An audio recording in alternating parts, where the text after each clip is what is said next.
Тэгээ сүүлийн 7 хоног одоо яг тийм эрчимтэй буухгүй байгаа ч юм шиг тийм мэдрэмж өгөөд тахаар нөгөө өдөр болгоныхон зургийг ингээ харсан чинь ингээ нөгөө өглөөдөө босоод зураг аваад харьцуулаад хараад байгаа.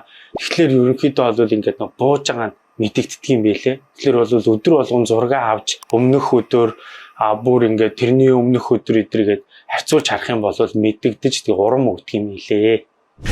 За сайн байна уу? Жүжигчин Төвшөө байна. Зохиогч Төлгөн байна.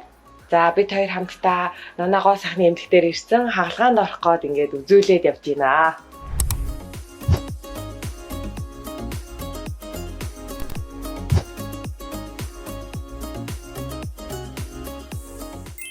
Намайг Төвшөнбаяр гэдэг. Бас ютубер, дээрээс нь театр киноны найруулагч мэргэжилтэй жүжигчин байгаамаа. Би өмнө нь бол нэг бас ингээ нүүр аманда нэг тийм арчилгаа, нэг тордлогоо хийдгүү байсан. Тэгээ яг хуу одоо ингээ нас маань одоо удахгүй 40 хүрэх гэж байгаа учраас ингээ өөрийн мэдлэгөө цаанаасаа ингээ арьс маань ингээ унжаад нэг жоохон проблем ихсэн. Ер нь бол багасаа л нэг юм миний нөгөө нүд юм жижиг том байдаг. Тэгээд тэр бол нөгөө зураг авах ч юм уу нөгөө кинон дээр өдр ингээ нөгөө тоглохоор нэг жижиг том нүд нь ингээд зарим нөгөө операторуудад таны нүд ингээд ах юм аа гэд тэгээд нөгөө дараа нөгөө ингээд жүжиг ч юм уу янз бүрийн юм тоглохоор ингээд нэрээ нүд маань яаж байгаа бол гэсэн бодол ингээд нөгөө юунд ингээд дүрдээ орхосоо илүүтэйгээр тэр амар их ингээд бодогдоод аюу төвхтэй байгаад байдаг. Тэгээд энийг харин нэг ер нь ямар засвар авах юм болоо гэж ер нь бол нэлээ ярьсан байгаа. За одоо би ингээд эмчээсээ өшөө илүү нарийн зөвлөгөөгөө аваад тэгээ шинжилгээгээ өгөхөөр явлаа.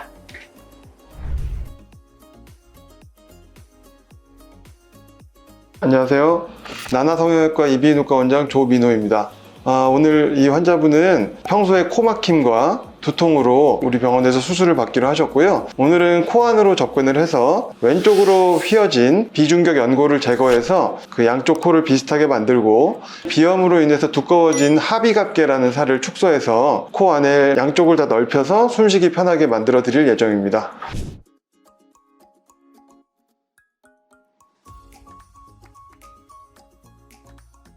안녕하세요. 나나성형외과 정미선 원장입니다. 흡신님께서는 일단 얼굴을 조금 이렇게 당기기를 원하고 쌍꺼풀 비대칭 있는 부분을 교정하기를 원하고 이걸 살짝 올리기를 원하세요. 그래서 하관 지방 흡입을 해서 좀 작게 해줄 거고요. 그리고 빈 공간을 리프팅해서 당길 거예요. 그리고 나이가 들면 이런 뼈대가 자꾸 흡수가 돼서 울룩불룩해져요.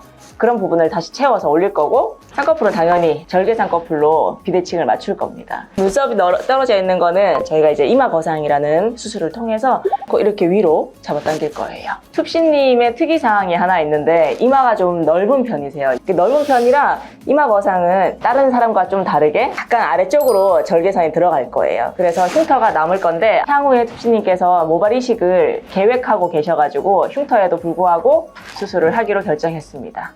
За бид хоёр сая шинжилгээгээ өгөөд эмчтэйгээ уулзаад зөвлөгөөгөө аваад дуслаа. Бас хаалганыхаа өдөр цагийг тавуулчлаа. Тэгэхээр одоо ингээд хаалганыхаа өдрийг бүгдээрээ дахиад уулзъя. Түр баяртай. За өнөөдөр миний хаалгаанд орох өдөр. Тэгээд одоо яг эмчтэйгээ уулзаад бэлтгэлээ хангах гэж байна. Тэгээд сая эмчтэйгээ уулзаад нүүрэн дээрээ ямар хаалгаа хийх газрын зураг зурулчлаа. Тэгээд эмч маань үнэхээр бас гоё олгож өгнө. Яг хүссэн шиг гэд итгэл төгс хэлсэн учраас бүр итгэл орчлоо.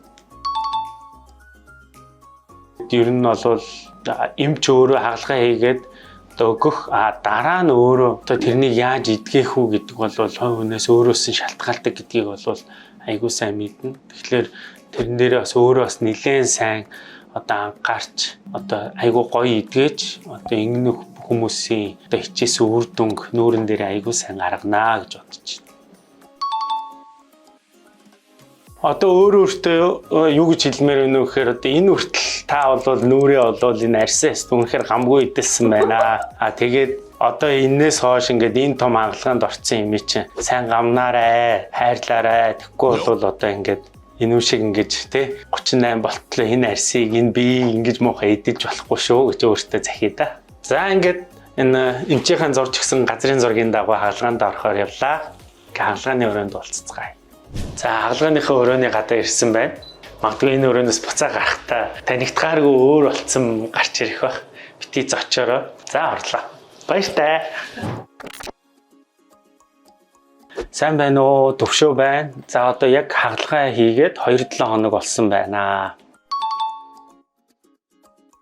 За тэгээ өнөөдөр эмчтэйгээ уулзаад тэгээ эмч маань ямар зовөр байна вэ? Асуух юм байна уу гэдэг. Тэгээд би ерөөхдөө бол миний доотлын энэ хэсэг хатуу байгаад дээшээ бас энэ хуйхны энэ хэсэг хатуу байна. Энийг юу н яавал дээр вэ гэдэг эмч маань бүлээн жин тавиул илүү энэ хатуунд хурдан зөөлрөнө гэж зөвлөгөө өгсөн. Тэгээ бүлээн жин тавихаас өмнө одоо өөрийнхөө энэ нөгөө мэдрэгдэж байгаа энэ гарн дээрээ бүлээн жингээ эхлээ сайн тест тавьж үзээд тэгээд одоо бүр хитрхи халуун биш байх юм бол энэ дээрээ тавиараа. Тэгэхгүй бол энэ маань бас сайн мэдрэлийн судсууд нь ажиллаагүй учраас энийг бас гэмтэг аюултай шүү гэж зөвлөсөн. Дээрээс нь нөгөө тухны хэсэг маань хатуу мэдрэгдэж байгаа. Надад бол тийм мэдрэмж өгöd байгаа. Тэгтэл эмч маань бол энэ бол нөгөө танд тэгж мэдрэгдэж байгаа болохоос шинэ бол тийм хатуу биш ээ. Тэгээ яваандаа энэ нөгөө мэдрэмж нь ингээ буцаад сэргээд ороод ирнэ гэж зөвлөсөн байгаа. За хаван бол 3 дахь 4 дахь өдрөөс эхлээд бол бүр эрчимтэй надад бол нөө бууж байгаа нь мэдрэгдсэн. Тэгээ сүүлийн 7 хоног одоо яг тийм эрчимтэй буухгүй байгаа ч юм шиг тийм мэдрэмж өгөөд ахаар нөгөө өдөр болгоныхон зургийг ингээ харсан чинь ингээ нөгөө өглөөдөө босоод зураг аваад харьцуулаад хараад байгаа. Тэгэхээр ерөнхийдөө бол ингээ нөгөө бууж байгаа нь мэдэгддэг юм байлээ. Тэгэхээр бол өдөр болгон зураг авч өмнөх өдөр бүр ингээ тэрний өмнөх өдөр эдэргээд харьцуулж харах юм бол мэдэгдэж тий урам өгдөг юм билээ. За ингээд тагалгаанд ороод 2-7 хонжоогоо Төвшин баяр байлаа. Тэгээд одоо дараагийн бичлэгээрээ бүр гоё идэгчээд тэгээд магадгүй буцаад бүр яг гоё хэвэндээ орчоод дахиад бичлэгээрээ уулзъя. Баяртай.